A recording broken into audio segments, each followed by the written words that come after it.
Bien, lo que vamos a ver hoy entonces es la tabla periódica. Cuando la tabla periódica comienza a desarrollarse, había muy pocos elementos descubiertos hasta ese momento. Había cerca de 32, 33 elementos que se conocían, por lo tanto, se comenzó a buscar una forma de ordenarlos, de mostrarlos todos juntos. A partir de allí comenzaron varios modelos, que son los que tenemos acá, y el que más éxito tuvo fue el de Mendeleev. Y tuvo más éxito por una sencilla razón. Al ordenarlos, él fue comprendiendo que había propiedades que se iban repitiendo entre algunos de ellos y que si bien había elementos que no se conocían, él les dio un lugar en esa tabla periódica que era el que iban a tener después. Es decir, fue capaz de predecir la ubicación de elementos que no estaban descritos en esa tabla periódica que él había creado. Como decíamos recién, la historia comienza en 1864 con la ley de las octavas, donde Newlands comienza a ordenarlos por las masas atómicas. Y como decíamos recién, cada octavo elemento mostraba propiedades similares con el primero. Mendeleev y Meyer, trabajando independientemente, agrupan los elementos de acuerdo a esas propiedades. Y como dijimos, Mendeleev tiene más éxito porque pudo predecir algunos elementos desconocidos para esas ubicaciones donde faltaban. De todas formas, en ese momento recién había solo 66 elementos conocidos. Para 1900 ya había casi 100 elementos y en 1911 se propone el modelo nuclear del átomo. Posteriormente, Moseley descubre y describe el número atómico Z, indica con él el número de protones y electrones, y eso permite explicar mucho mejor las ubicaciones de cada uno de los elementos en la tabla periódica. Una tabla periódica más moderna nos muestra los elementos ordenados, como vamos a ver, en filas y columnas. Lo que vamos a ver primero es qué nos indican esas filas y esas columnas, y después vamos a ir viendo las propiedades periódicas. Vamos a tener entonces periodos que van a ser las filas, y las columnas se denominan grupos o familias. Para los periodos están numerados del 1 al 7. Para los grupos o familias vamos a tener dos numeraciones. Como podemos ver acá, tenemos una que va del 1 al 18 y la otra que va con números romanos que además del número tienen una letra. Entonces vamos a tener algunos grupos que van a ser muy parecidos entre ellos. Vamos a tener el grupo 3A y el grupo 3B. La más aceptada actualmente es aquella que los nombra a todos o los denomina a todos con una numeración del 1 al 18. En los grupos o familias, que son las columnas, todos los elementos que pertenecen a esa familia tienen una configuración electrónica similar. Eso hace que además tengan propiedades periódicas similares. Por el otro lado, los períodos, que son las filas horizontales, lo que tienen en común esos elementos que están ahí es el número cuántico principal. Entonces, por ejemplo, en el periodo 4, que es el que está en celeste, todos ellos tienen n igual a 4. Su número cuántico principal es 4. Y a diferencia de lo que pasaba en las familias, en los periodos, las propiedades van cambiando periódicamente, van cambiando gradualmente sobre ese periodo. Entonces vamos a tener que el potasio y el bromo, por ejemplo, van a tener propiedades muy diferentes. Y todos los que están en el medio van a tener propiedades intermedias entre ellos dos. Otra forma de clasificar a los grupos como propiedades físicas y químicas similares y periodos con el número cuántico principal igual, va a ser la clasificación en metales, no metales y gases nobles. Los que están en verde marcados son los metales. Los que están en amarillo son los no metales y los que están en anaranjado son los gases nobles. Lo que podemos decir entonces es que a la izquierda se encuentran los metales, a la derecha los no metales y al final se encuentran los gases nobles. En el medio, en esa división que tenemos entre metales y no metales, vamos a tener los metaloides. Los metaloides van a tener características compartidas con los metales y con los no metales. Cuando hablamos de esas características, las diferencias principales son, por ejemplo, la conductividad de electricidad y calor, que los metales sí poseen y los no metales no. El brillo, que los metales sí tienen. Puntos de fusión y de ebullición son más altos para los metales. En cuanto al estado de agregación, son todos sólidos excepto el mercurio, mientras que los no metales pueden estar en cualquiera de los tres estados de agregación. Al combinarse con oxígeno, los metales forman óxidos básicos y los no metales óxidos ácidos, y los iones que forman, generalmente los metales forman cationes y los no metales aniones.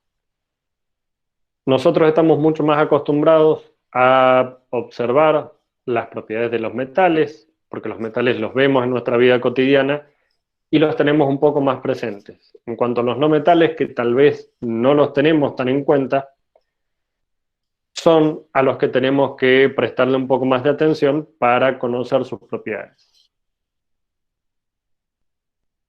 En el caso de los gases nobles, son inactivos químicamente, es decir, que no van a reaccionar con otros compuestos, y después vamos a ver la explicación de por qué esos gases nobles no son reactivos. Otra de las diferenciaciones que se puede hacer dentro de la tabla periódica son los elementos representativos, que están acá en violeta, los metales de transición, que están en amarillo, y en verde los de transición interna.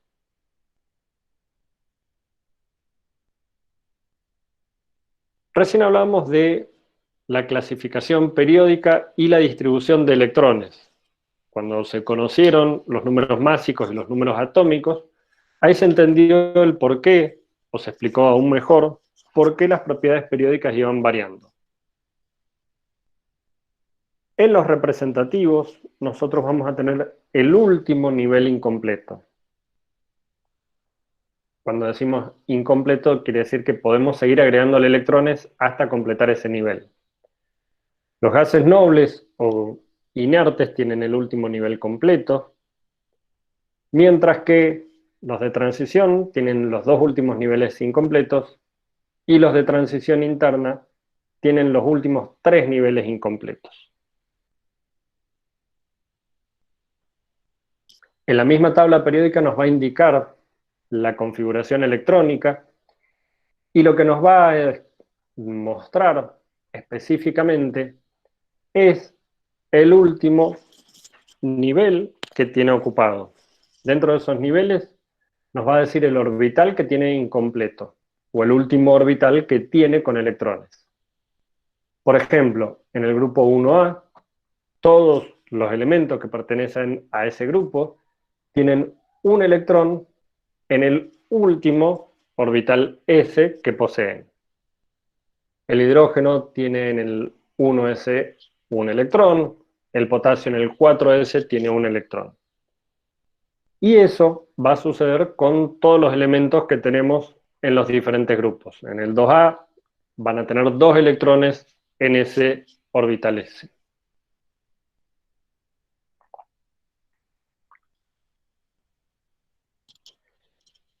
Entonces nosotros dijimos que en un periodo las propiedades iban a ir cambiando gradualmente. Cuando se complete ese periodo y comenzamos de vuelta con el siguiente, se repiten, de ahí a que sea periódica la tabla, se repiten a intervalos periódicos. Dentro de esas propiedades vamos a tener el radio atómico, el radio iónico, la afinidad electrónica, la energía de ionización y la electronegatividad. ¿Qué es lo que vamos a ver a continuación? Vamos a ver, en primer lugar, un término muy importante, una característica muy importante de los elementos, que es la carga nuclear efectiva. A partir de allí vamos a explicar, en función de esa carga nuclear efectiva, qué significan las propiedades periódicas y cómo es que van creciendo hacia un lado o hacia el otro.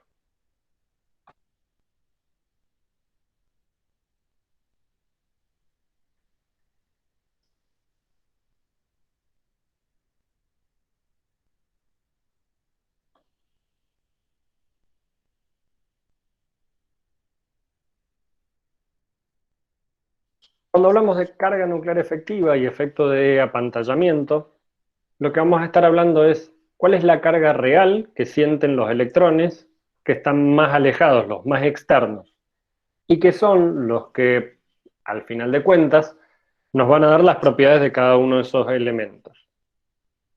Como todos sabemos, en el núcleo vamos a tener neutrones y protones.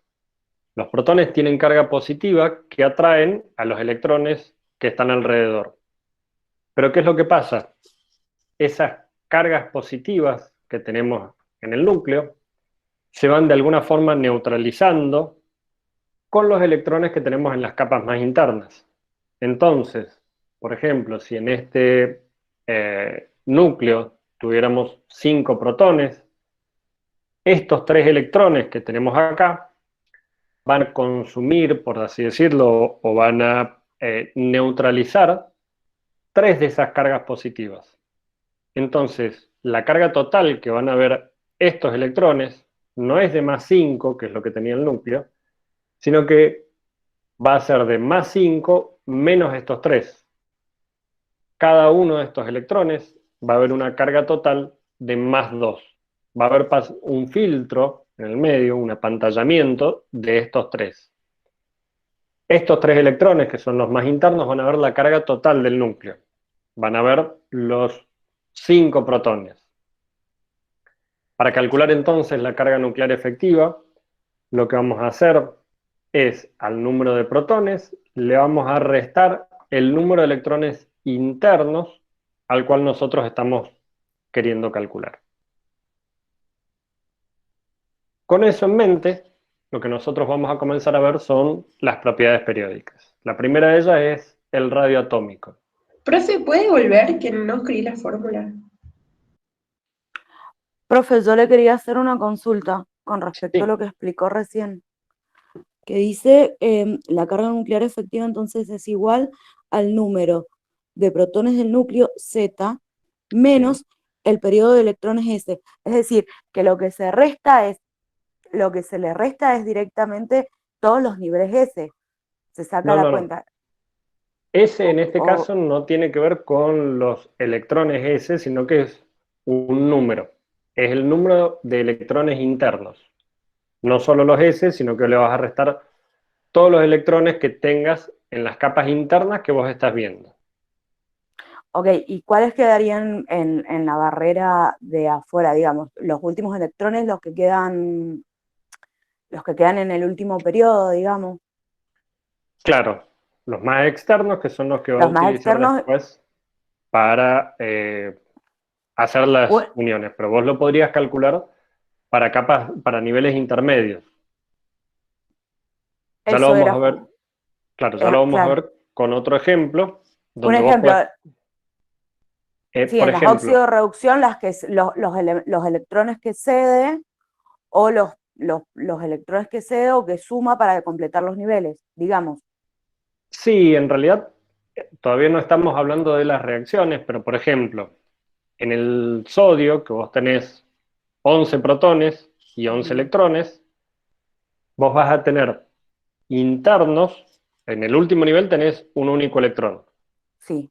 En el primer nivel tenés 2, en el segundo tenés 8. Vos podés calcular el Z efectivo para los 8 que están en el segundo nivel, para el único que está en el tercer nivel, o para los 2 que tenés en el primer nivel. Para los dos un ejemplo, los primeros 2 ven todos los protones, los 8, Claro. o el segundo nivel, digamos, el de 8, va a haber 9, Exactamente, 11 menos los dos internos. claro, y el último va a haber nada más que 1. Exacto, Listo, 11 menos los 10 internos. ahora ya lo entendí, muchas gracias. Bien, cuando hablamos del radio atómico, lo que nosotros vamos a medir, o lo que vamos a hablar, es de la distancia desde el núcleo hasta la parte más externa del átomo. En el caso de los átomos, para poder medirlo experimentalmente, lo que se hace es tomar dos átomos que están unidos entre ellos y calcular la distancia que hay entre los dos núcleos y a eso dividirlo por 2. Matemáticamente, eso nos da el radio atómico. Ahora bien, una pregunta, y considerando lo que vimos en las primeras clases, ¿por qué no podemos directamente medir desde el núcleo hasta la parte más externa del átomo?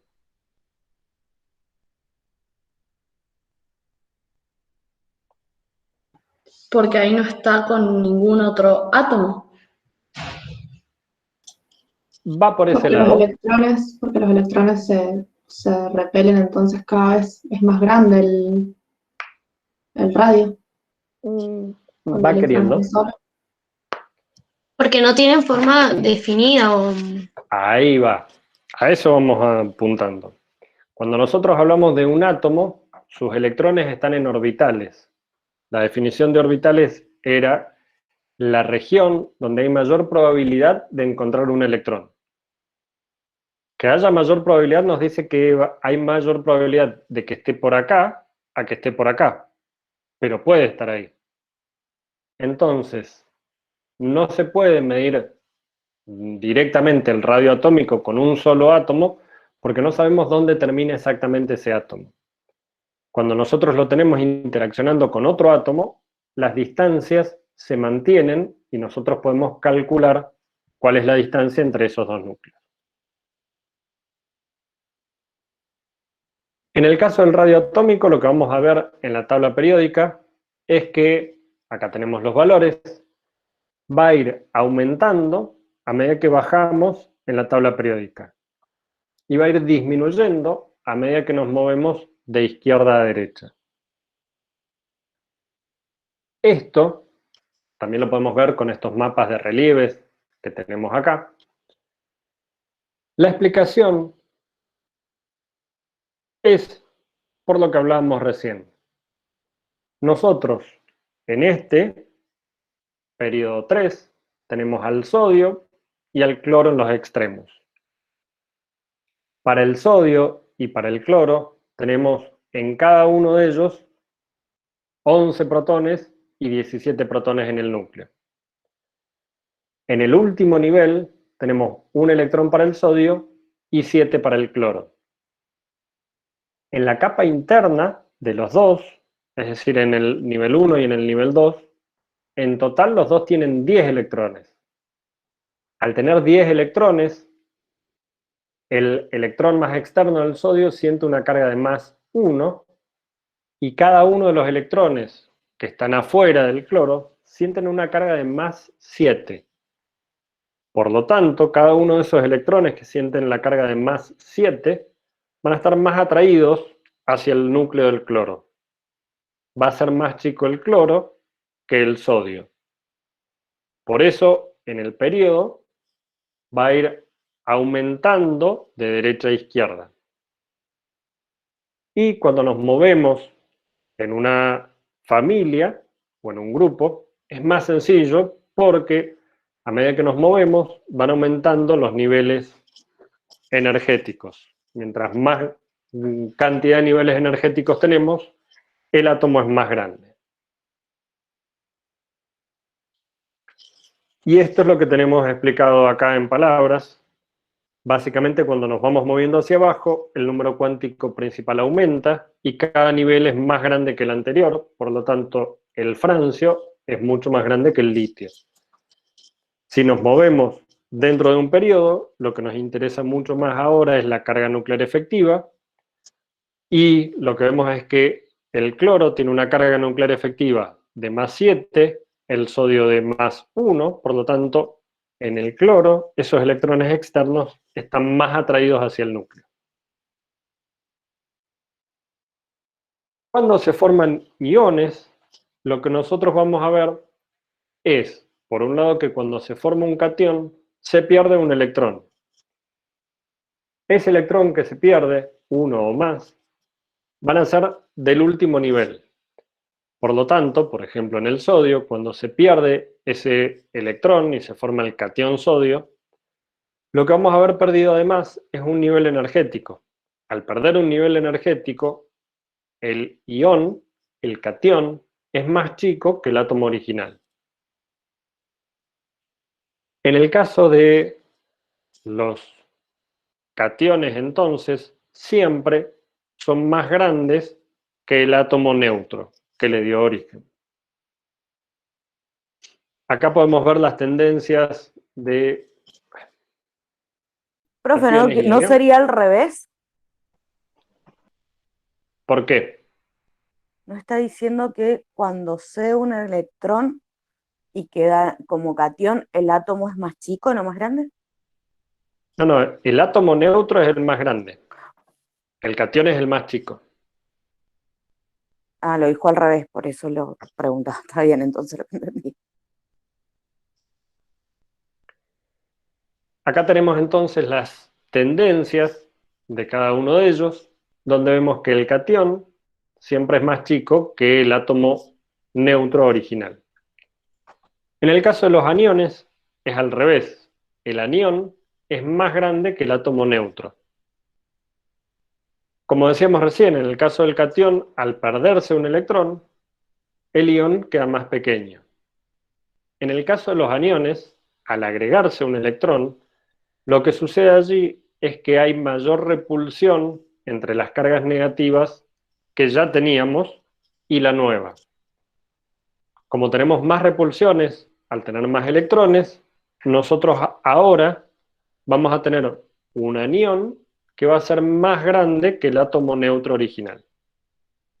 Los electrones tratan de dispersarse, de evitar esa repulsión que sienten, y eso hace que el anión sea más grande que el átomo original.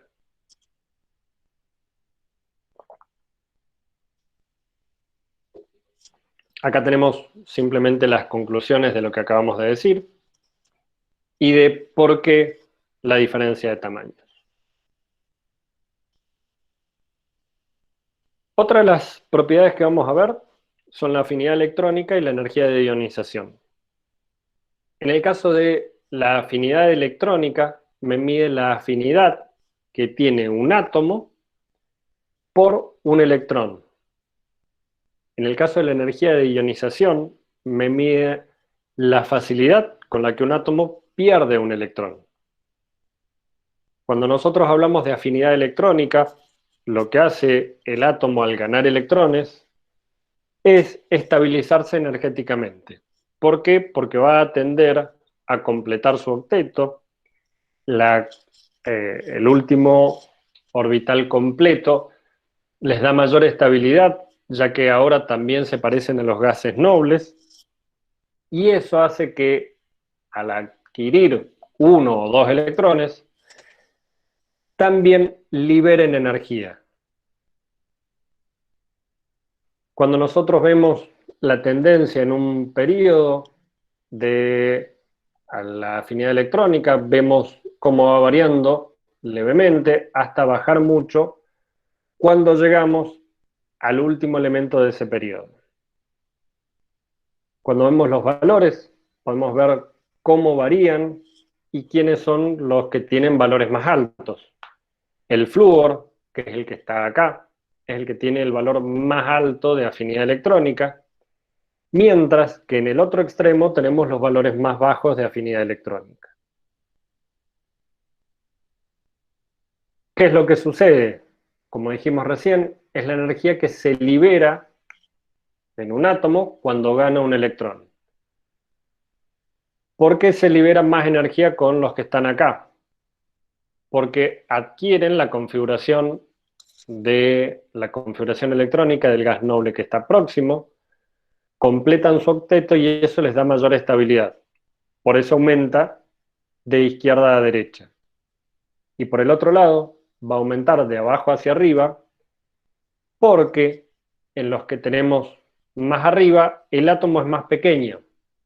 Al ser más pequeño, si bien la carga nuclear efectiva de todos ellos es la misma, en este caso, para todos ellos, la carga nuclear efectiva es de más 7, como en el flúor están mucho más cerca del núcleo, la atracción que sienten es más fuerte que en el yodo, por ejemplo. Por eso entonces aumenta de abajo hacia arriba y de izquierda a derecha. En el caso del potencial de ionización, nosotros ahora lo que tenemos que hacer es sacarle un electrón a un elemento neutro. Ese elemento neutro está atrayendo a su electrón, hay una interacción entre ellos, por lo tanto, para poder sacarlo, no importa cuánta, sí o sí vamos a tener que aplicar energía. La definición es la energía que se necesita aplicar para separar un electrón de un átomo en su estado elemental. Los metales vamos a ver que tienden a perder electrones, tienen un bajo potencial de ionización, y los no metales tienden a ganarlos. A su vez ellos son los que tienen alto potencial de ionización. Y nuevamente, la tendencia que nosotros vemos en la tabla periódica la podemos explicar, por un lado, con la carga nuclear efectiva y por el otro lado con el tamaño del átomo.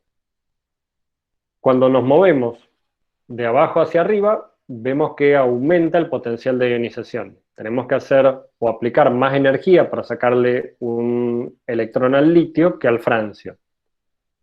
Y esto se explica porque, si bien todos ellos tienen una carga nuclear efectiva de más 1, en el litio está mucho más próximo al núcleo que en el francio. En el francio tenemos 6 niveles electrónicos en el medio y recién ahí está nuestro electrón. Ya que está muy lejos del núcleo, la atracción que siente es muy baja, por eso aplicándole menor energía podemos eliminar ese electrón. En el caso de cuando nos movemos de izquierda a derecha, lo que a nosotros nos importa es sobre todo la carga nuclear efectiva. Como habíamos dicho, el sodio, por ejemplo, tiene carga nuclear efectiva más 1, el cloro de más 7. Los electrones están más atraídos al cloro que al sodio, por lo tanto me va a costar más sacarle un electrón al cloro que al sodio.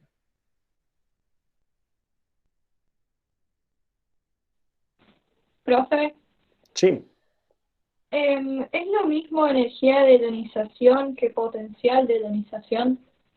buena pregunta. Es exactamente lo mismo, en los distintos libros lo van a ir encontrando de una o de otra forma. Gracias, profe. De hecho, ya en la siguiente nosotros lo tenemos como energía de ionización, y como dijimos, es la energía mínima necesaria para eliminar un electrón desde el estado basal, sobre todo en su estado gaseoso. Lo que vamos a ver, como decíamos, es la tendencia de esa energía de ionización, y lo otro que es muy importante es que hay algunos que van a tener más de una energía de ionización. Por lo tanto, a esos elementos le vamos a poder eliminar más de un electrón.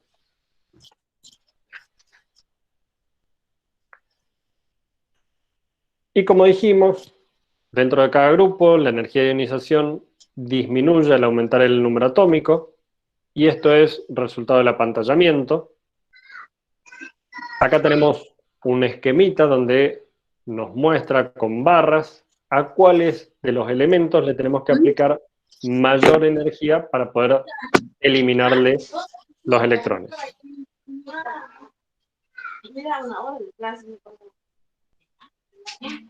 La última que vamos a ver es la electronegatividad. En el caso de la electronegatividad es la capacidad de un átomo en una molécula para atraer los electrones hacia sí. Mientras más grande sea esa electronegatividad, más capacidad de atraer los electrones hacia sí va a tener. En ¿Cómo, este profe? ¿Lo caso, puede repetir de nuevo? Que no entendí. sí, la electronegatividad es la capacidad de un átomo para atraer electrones hacia sí, mientras está formando parte de una molécula. Esa es la diferencia con afinidad electrónica, por ejemplo. Nosotros cuando hablamos de afinidad electrónica, hablamos de la energía que se libera al agregarle un electrón a un átomo neutro. La electronegatividad me mide la cantidad o la capacidad de atracción que tiene un elemento dentro de una molécula para atraer los electrones hacia sí mismo.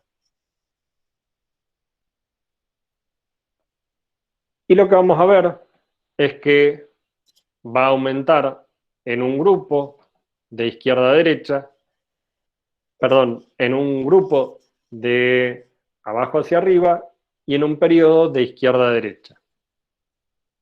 Mientras más protones tenga, en ese periodo los átomos van a atraer más fuertemente esos electrones. Por eso es que dentro del periodo aumenta hacia la derecha.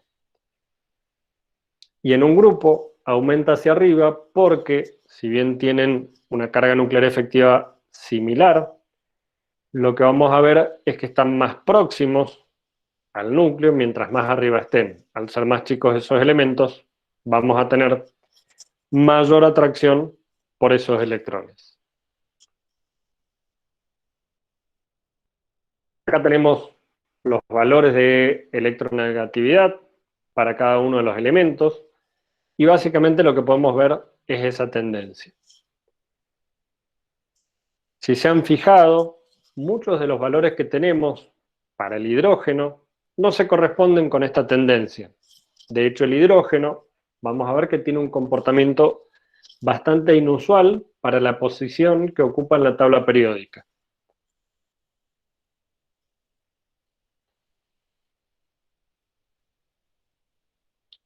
Recordemos bien entonces la diferencia entre afinidad electrónica y electronegatividad, que se suele confundir bastante.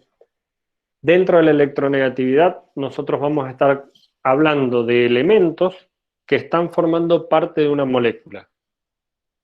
Esos elementos van a atraer hacia sí electrones, pero dentro de un enlace.